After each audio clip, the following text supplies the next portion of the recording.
जय माँ बगलामुखी, जय माँ विंध्यवासिनी। आज माँ शीतला माँ की सवारी आती है। चैत्र की नवरात्रि शुरू हो रही है। आप सभी को नवरात्रि की बहुत बहुत शुभकामनाएं। और आज बाहर गांव में दुबई साइड कहते हैं ना, सऊदी में सब जगह पे ईद आज ईद है वहाँ पे। तो वहाँ से सब जगह ने मुझे ईद मुबारक भेजा। तो सबसे पहले मेरे सारे देशवासियों को, सारे मेरे मुस्लिम भाइयों को ईद मुबारक विद्या देवी की तरफ से।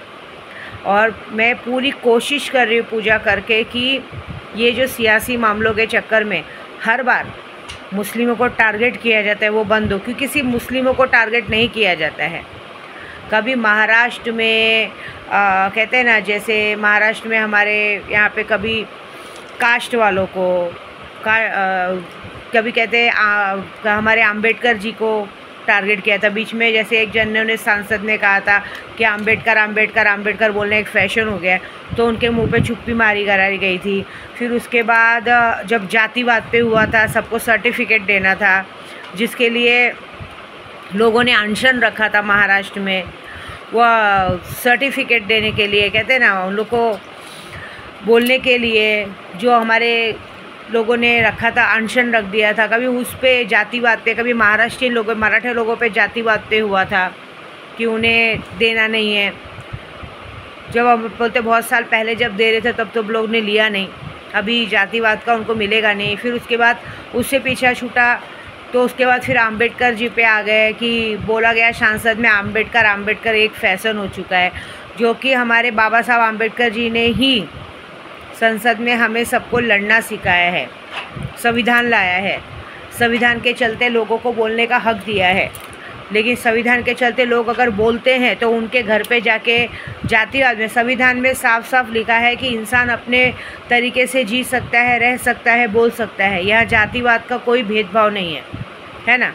लेकिन उसके लिए भी लोगों को रोका जाता है। यहाँ रहोगे तो ये भाषा में बोलो, वहाँ रहोगे तो वो भाषा में बोलो। जातिवाद और भाषा के लिए लड़ाई की जाती है। उसके बाद कोई नहीं मिला तो मुस्लिम समाज को टारगेट किया जाता है। अगर आज हम देशवासी एक नहीं होंगे तो हर किसी जात पे, हर किसी जातिवाद पे झगड़ा होता रहेगा। महाराष्ट्र, मुंबई एक ऐसी जगह है जहाँ पे हिंदू, मुस्लिम, सिख, ईसाई, गुजराती, मराठी सब रह सकते हैं। लेकिन तो भी कभी यूपी वालों को भी भगाया जाता है कि यूपी वाले यहाँ क्या कर रहे हैं, भैया लोगों को यहाँ रहने की इजाज़त नहीं है। हमारे गांव में कुंभ का मेला लगा था, तो कुंभ में तो हर किसी जात के, हर किसी प्रांत के, हर किसी के प्रांत के लोगों का स्वागत किया गया था कि नहीं, सच बताओ। हर कोई, और वहाँ पे तो किसी ने किसी का कॉलर पकड़ के नहीं बोला था कि तुम लोग यूपी में आए तो भैया भाषा में बात करो। किसी ने किसी को मारा नहीं था, उल्टा सबका स्वागत किया था कि नहीं, ये बताइए। भले वहाँ पे थोड़ी सी सुविधाएं ठीक नहीं थी, लेकिन तो भी लोग कुंभ का स्नान करने आए थे ना। पब्लिक ज़्यादा हो जाने की वजह से प्रॉब्लम हुई थी, लेकिन तो भी एक अच्छा इंतज़ाम किया गया था कि नहीं, ये बताओ। हमारे कुंभ में हमारे यहाँ पे जो भी आए थे, कहते ना, देश से विदेश से सब जगह से लोग आए थे। किसी को पकड़ के मार के ये नहीं बोला गया था, किसी का रेप नहीं हुआ था, किसी से बदतमीज़ी नहीं की गई थी हमारे कुंभ में। क्योंकि मैं जहाँ रहती हूँ, जो मेरा गांव है, वहीं पे कुंभ का स्थापन हुआ था। मैं विंध्याचल की पंडित हूँ। आपको पता है मैं कामाख्या से दीक्षित हूँ। कामाख्या की दीक्षा की जगह है, मतलब कहते हैं ना, तंत्र मंत्र विद्या में जो मैंने दीक्षा ली है, जो तांत्रिक मुझे लोग कहते हैं, वो मैं कामाख्या से हूँ। लेकिन असली पहचान मेरी विंध्याचल है। मैं ब्राह्मण जात की, भारद्वाज गोत्र है मेरा। मैं विंध्याचल की बेटी हूँ, और विंध्याचल से ही 50 किलोमीटर दूरी पे कुंभ का वो किया गया था। आधे से ज़्यादा हमारे घर के लोग, मेरे भाई, मेरे परिवार वाले सब कुंभ का सब कुछ संभाल रहे थे। पता है आपको, वहाँ जो मेरे चाचा है, चतुरानंद भैया है, चतुरानंद भैया के चाचा, हम सब लोग मिलके कुंभ का सारा संभाल रहे थे। अभी दो दिन पहले ही योगीनाथ जी आके हमारे विंध्याचल में माता जी को, वहाँ पे एक आदमी ने शेर, सोने के पानी का चढ़ा हुआ शेर दिया है, जो माँ के चरणों में स्थापित किया गया। पता है आपको, ये बात बताइए। आज चैत्र की नवरात्रि इसलिए कह रही हूँ। हमारे यहाँ तो आज तक चाहे कोई भी आया हो, हिंदू, मुस्लिम, सिख, ईसाई, मराठी, गुजराती, कभी किसी को कहा नहीं गया। हाँ, इस यूपी में भी ये हो गया है कि मुस्लिम बांधवों के साथ भी बदतमीज़ी की जा रही है, जो कि ज़रूरत नहीं है। जब कुंभ में भगदड़ मची थी, भगदड़ मचने के बाद लोगों को रहने की जगह नहीं मिली थी, तब लोग जाके मदरसे में, मस्जिद में जाके रहे थे, वहाँ पे उनकी अच्छी खासी सेवा सत्कार हुई थी। ये सब पॉलिटिक्स वालों का खेल है, हमें नहीं लड़ना है। लेकिन आज हमें आवाज़ इसलिए उठानी पड़ रही है कि कभी भी किसी को भी टारगेट किया जाता है, कभी भी कहीं भी किसी को भी टारगेट किया जाता है। हमारे देश की मातृभाषा हिंदी है सबसे बड़ी। हाँ ठीक है, जो चीज़ आनी चाहिए आनी चाहिए, ऐसी बात नहीं है, आनी चाहिए, ये नहीं बोलेंगे कि नहीं आनी चाहिए। उस बात के लिए विवाद करके लोगों को ज़बरदस्ती मारना कारना, कानून कब उन पर कार्रवाई करेगा? अब हमारा मुंबई कम रह गया है, गुंडे लोगों की जगह ज़्यादा हो गई है, गुंडागर्दी वाली जगह ज़्यादा हो गई है। ऐसे तो फिर हमें भी करना चाहिए भाई, है ना? फिर तो हमें भी अपने यूपी में सब जगह जाए भाई। हमें अभी आपको सच बताऊं, एक बात बताओ, मुंबई जैसी जगह में अगर अमीरों की गिनती की जाए तो सबसे ज़्यादा पैसे वाले कौन है वहाँ पे? ये बताओ आप, पहले आप गिनती करो ना, सबसे ज़्यादा पैसे वाले कौन है? और जब इलेक्शन आता है तो सबसे ज़्यादा पैसे कौन पहुँचाते हैं? पता है क्या आप लोगों को? मुंबई में सबसे ज़्यादा पैसे वाले गुजराती, मारवाड़ी हैं, और ख़ास करके यूपी वाले हैं। पता है आपको? हमारे गांव में आप जाओगे ना, हमारे पंडितों के जेब में आपको छुट्टा चाहिए ना, तो आपको दुकान जाने की ज़रूरत नहीं। हमारे पंडितों के जेब में ये नोटों की गड्डियाँ रहती हैं। गुजराती मराठी सब अपना वो करते हैं। हमारे यूपी में हम, अगर आप लोगों को पैसा चाहिए रहेगा तो हमारे पंडित के जेब में आपको इतने पैसे मिलेंगे। देखिए अभी मेरे गुरुजी का मैसेज आया, अभी मेरे पंडित जी का वीडियो कॉल आया, और वो माता जी के स्थापना के लिए बैठ भी गए और मेरा पाठ भी चालू हो गया नवरात्रि का। मेरे विंध्याचल में मेरे चतुरा भैया, मैं इधर इतनी मेहनत कर रही हूँ ना, उनसे देखा नहीं जा रहा। मैं इधर जो मेहनत कर रही हूँ ना आज सैलानी दरबार में, मैं बस इसीलिए मेहनत कर रही हूँ। सबसे बड़ा मकसद है मेरा कि बाबा ये जो हिंदू मुस्लिम की लड़ाई नहीं, हर जात की लड़ाई के लिए जब एक बात के लिए मुद्दा उठाया जाता है वो ख़त्म करो प्लीज़। ये मुद्दा हर बार कभी किसी मराठा समाज के लिए मुद्दा उठाया जाता है। आपको पता है ना मराठा समाज में कि किसी को पढ़ाई के लिए चीज़ें नहीं मिल रही हैं। बीच में कुछ तो मुद्दा उठा था जिसके लिए हमारे एक भाई अनशन पे बैठे थे, वो मुद्दे के लिए कि मतलब कहीं भी पढ़ाई जा रहा है तो हमें ठीक से एडमिशन नहीं मिलता, वो नहीं मिलता, मराठी हक को एक प्रमाण पत्र, वो प्रमाण पत्र के लिए लोग लड़ाई कर रहे थे।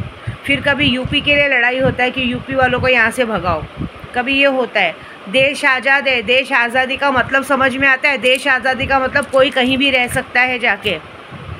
आप लोग जो लोग जाके सब लोग गुंडागर्दी करते हो, आप लोगों के पास गुंडागर्दी करने के अलावा और कुछ है क्या? ये बताओ।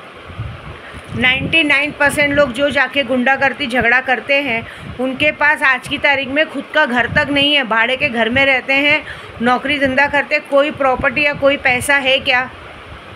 ये बताइए पहले तो। आज की तारीख में जो सरकार चल रही है ना, आपको पता भी है सरकार क्यों चल रही है? क्योंकि उनको सारे गुजराती, मारवाड़ी, मुंबई से लेके चर्चगेट से लेके विरार तक, हमारे अंबानी जी भी कौन है? गुजराती है। ऐसे बोलो तो फिर तो अंबानी जी को भी बॉम्बे से भगा देना चाहिए कि भाई वो मुंबई में कैसे रह सकते हैं। हमारे जो अंबानी जी हैं, जो लाइट का संभालते हैं, आडवाणी जी, वो भी गुजराती हैं। गुजराती, मारवाड़ी वो की वजह से यहाँ पे आज की जो सरकार चल रही है ना, जब इलेक्शन आता है ना तो नोटों की नोटी, थप्पी की थप्पी, पेटी की पेटी भर के उनके पास से पैसे जाते हैं। इसी की वजह से आज ये चीज़ें हैं, ऐसी बात है। आज हमारे उद्धव बाला साहब ठाकरे जी, राज भाई भी, जो आज की तारीख में जो उनको लोग मानते बहुत है, लेकिन उनकी जीतने की जो कगार पीछे हट जाती है ना, क्योंकि सबसे ज़्यादा हमारा नाम गुंडागर्दी में आता है, पैसों में नहीं आ पा रहा है। पैसे है ही नहीं पास में। है क्या पैसे? बुरा मत मानना, है क्या पैसे बताओ? है पैसे खर्च करने के लिए? हमारे लोग जो गुंडागर्दी कर भी रहे हैं ना, इलेक्शन के टाइम सबके सब वहाँ पे दिखाई देते हैं, सबके सब। ये बात बोलो आप। जितनी भी बिल्डिंग है हमारे मुंबई में, जितनी भी बिल्डिंग है, जितनी भी बड़ी बड़ी इमारतें बनी, उनका मालिक का नाम देखो क्या है? मालिक का नाम देखो क्या है है क्या किसी भी मालिक का नाम कोई अलग? सब गुजराती मारवाड़ी लोगों की बड़ी बड़ी बिल्डिंग है, क्योंकि सब बड़े बड़े दिमाग में, बाकी है क्या किसी का? मैं ऐसे बुरा मत मानना मेरी बात को, मैं इसलिए बोल रही हूँ कि मत करो ऐसा, मैं आप सबके अच्छे के लिए बोल रही हूँ। हम लोग जिनके लिए, जो सियासी लोगों के लिए लड़ते हैं ना, वो हमारे काम नहीं आएंगे। हमें अपने काम में ध्यान देना चाहिए, लेकिन हमें ऐसे लोगों से ज़बरदस्ती झगड़ा झंझट करके पता है क्या होगा? फालतू में एक पुलिस रिकॉर्ड बनेगा, हमें पुलिस स्टेशन में जाके बंद होना पड़ेगा। क्या मतलब है इस देश का? हम लोग हमेशा, अभी एक बात बताओ, हमेशा जिस चीज़ के लिए लड़ते हैं वो चीज़ मिलती है क्या? अभी हमारे भाई, मेरे को बोलने नहीं आ रहा, याद नहीं आ रहा है, अभी थोड़े दिन पहले जो हमारे कोई भाई थे, उनका नाम ही नहीं आ रहा है, वो उन्होंने जो पूरा इतना अनशन किया, कम से कम 6-7 महीना भूख हड़ताल पे बैठे, सब बैठे जिस टारगेट के लिए कि हमें ये मिलना चाहिए। वो क्या तो कुछ तो था, जातिवाद का प्रमाण पत्र, वो ठीक से मिला क्या अभी तक? वो तो मुद्दा ही पीछे हट गया, वो तो सब भूल ही गए, वो कुछ है ही नहीं। अभी इलेक्शन के बाद वो मुद्दा एकदम दबा दिया गया। नहीं तो एक बात था कि अनशन पे बैठे हैं, देश बंद, वो बंद, कभी ड्राइवर लोगों के मुद्दे पे, कभी उन लोगों को एक्सीडेंट होगा तो इतना लाइसेंस है बंद, सब बंद हो गया। कुछ है? ये सब करके कोई मतलब है?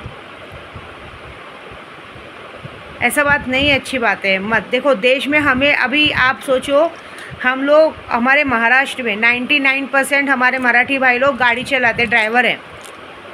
मैं अपने भाइयों के खिलाफ़ नहीं, मैं उनको समझा रही हूँ बात। मेरी बात बुरी लगे अपने मराठी भाइयों के लिए तो सॉरी भाई, मेरा आदमी भी मराठी है, मी पण मराठी आहे, मी पण जय भीम वाली आहे। भले मैं यूपी से हूँ, लेकिन माझा नवरा कोण आहे? ती पण मराठीच आहे, ड्रायव्हर आहे।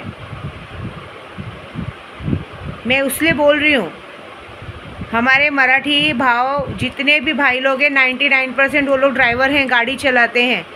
उनको देश के कोने कोने में जाना पड़ता है। अगर ऐसे करेंगे, ये मैसेज एक जगह लफड़ा होता है, वो लफड़ा पूरा देश में जाता है। अभी कर्नाटक से एक बस वाला आया था, उसको मराठी नहीं बोलने पे उसको मारा गया, पूरा कर्नाटक बंद हो गया। आप सोचो, फिर वो लोग भी वो बात दिमाग में रखते हैं। अभी मैं तिरुपति बालाजी गई थी, गाड़ी चला रही थी, हमारे ड्राइवर की गलती थी, उसको बोल रहे ओवरटेक मार के मत चलाओ, कैलाश भाई को, फिर भी ओवरटेक मार के चला रहे थे। उसने एक आदमी को धक्का मारा, वो आदमी उसको रोक के पूछ भी रहा है और वो खुद नहीं उतर रहा है, वो जानबूझ के रमेश भाई को उतर रहा है, मेरे मिस्टर को उतर रहा है। मैंने तो मिस्टर को पहले ही माना कि तुम उतरो मत, रमेश भाई उतरो, वो रमेश भाई को धक्का मार रहा है। सोचो मारने आता, लेकिन तभी मैं आगे बैठी थी और मैंने उसको चिल्लाया कि तुम औरत को मारोगे क्या? उसको वो हमको उसकी तमिल समझ में नहीं आ रही थी, उसको हमारा हिंदी समझ में नहीं आ रहा था, बस वो राउडी कर रहा था, आगे पत्थर रख दिया था। जब मैंने उसको बोला कि अब एक काम करो, पुलिस को बुलाओ, वो करो, तब सब लोगों ने जाने दिया। जब उसने मेरा आगे का बोर्ड देखा यूट्यूब का, तब सोचो जाने दिया। अगर वो भी चाहता तो ऐसा कर सकता। हम लोग तिरुपति बालाजी गए, वहाँ पे हमें तमिल बोलने नहीं आती, फिर भी लोगों ने हिंदी में सपोर्ट किया ना। वहाँ पे थोड़ी कॉलर पकड़ के बोला कि तमिल ही बोलो, ये बताओ। तो भी हमने सही बोलूँ तो, सच बोलूँ तो, वहाँ की भाषा में इतना डिफ़िकल्ट था, तो भी हमने बोला कि अगली बार जाएंगे तो भाई किसी भाई को लेके जाएंगे, तमिल वाले भाई को लेके जाएंगे। ये क्यों? आखिर हमारे ज़्यादातर मराठी भाई लोग सब के सब ज़्यादातर गाड़ी का बिज़नेस करते हैं, गाड़ी का काम रहते हैं। तुम लोग भी देश के कोने कोने जाते हो, एक की गलती की सज़ा सबको मिलेगी। जब भी कोई बाहर जाएगा सब लोग कॉलर पकड़ के बोलेंगे, अरे तुम्हारे मुंबई में आते तुम लोग हमको मारते हो ना, तुम लोग बोलो अभी हमारी भाषा। क्या करेंगे? अब मैं तो विद्या देवी हूँ, मैं भी अपने पति, वो भी मराठी हैं, उनको तो ना, उनको ना बंगाली आता है, ना यूपी का भाषा आता है, ना कुछ आता है। मुझे पता है आप लोग की वजह से कितने लोग मुझे टारगेट करते हैं। अरे जय भीम वाली है ना, मुझे क्या बोलते हैं, अरे इतना ब्राह्मण का दम भरती है, आखिर हमारे जय भीम वाले का ही पसंद है, गंदा बात कहते हैं। मैं मुसलमान के दरगाह पे आती हूँ तो मुझे मुल्ले की औलाद कहते हैं। अरे ठीक है, मैं एक आज़ाद देश में रहती हूँ, मैं लोगों का पूजा पाठ करती हूँ, तो मेरे पास हिंदू, मुस्लिम, सिख, ईसाई सब पूजा कराने आते हैं, मुझे सबका काम करना है। आपको लगता है मैं मुल्ले की औलाद हूँ? ओके ठीक है, मत बात करो मुझसे, मत देखो मेरी वीडियो, लेकिन इस तरह से झगड़े तो मत लगाओ। ये बताओ, मैं आप लोगों को ये बात का मेरे को ताना मारते हो कि आखिर हमारे जय भीम वाले का पसंद आता है, और मैं अपने गांव जाती हूँ, मेरे भाई लोग मेरे पति का दिलों से स्वागत करते, कभी उनको ये बात नहीं माना है कि वो जय भीम वाले की क्या है। हमारे गांव में किसी को ड्रिंक पीने की आदत नहीं है, लेकिन मेरा रूम दिया जाता है, जिस रूम में मैं रहती हूँ उस रूम में मेरे पति को ड्रिंक और नॉनवेज सब खाने के लिए फ्रीडम दिया जाता है। एक बड़ी दामाद वाली इज्जत दी जाती है, पता है आपको? इतना मान सम्मान दिया जाता है। ऐसा भी नहीं बोला जाता कि अरे ये तो मराठी है, ये तो जय भीम वाला है, ये तो ऐसा है, छोटी कास्ट का है, बड़ी कास्ट का है, इसको क्यों बिठा के पानी पिलाए। ऐसा हमारे गांव में बिल्कुल नहीं होता है। हमारे भाई ब्राह्मण समाज के होने के बाद भी आप मेरे पति को पूछो, पूरी तरह से इज्जत दी जाती है, एक अपने लेवल में बिठाया जाता है, ज़रा भी ऊंच नीच नहीं की जाती है। हमारे गांव में ये सम्मान है, पता है आपको, इतना मान सम्मान दिया जाता है मेरे पति को। और यहाँ क्या होता है, जिसके आदमी को उसकी मेरे घर पे, मेरे मायके में उसको मान सम्मान दिया जाता है, और उसी की बहन को यहाँ पे उन्हीं के जात वाले मुझे उल्टा बात करते हैं। मैं सच बोल रही हूँ आपको। यही जय भीम समाज के लोग मुझे ताने मारते हैं कि अरे क्या है, इतनी बड़ी बड़ी बातें करते हैं हमारे जय। अरे मैं गर्व से कहती हूँ मेरा पति जय भीम वाला है, मैं गर्व से कहती हूँ कि मैं जय भीम हूँ, क्या शर्म है। मैं गर्व से कहती हूँ कि मेरा पति जय भीम वाला है। बाबा साहब आम्बेडकर जी के का काम है, उनका वंशज पैदा करने जा रहे थे, उन लोगों ने मेरा वंशज ले लिया। फिर भी मैं अपने सैलानी दरबार में बैठी हूँ कि भगवान अगर फिर से एक मौका मिला तो ज़रूर ये मौका देना मुझे। इतने मैं गर्व से कहती हूँ मैं जय भीम वाली हूँ, लेकिन इसी समाज के लोग मुझे टारगेट करते हैं, पता है आपको, मुझे चिढ़ाते हैं।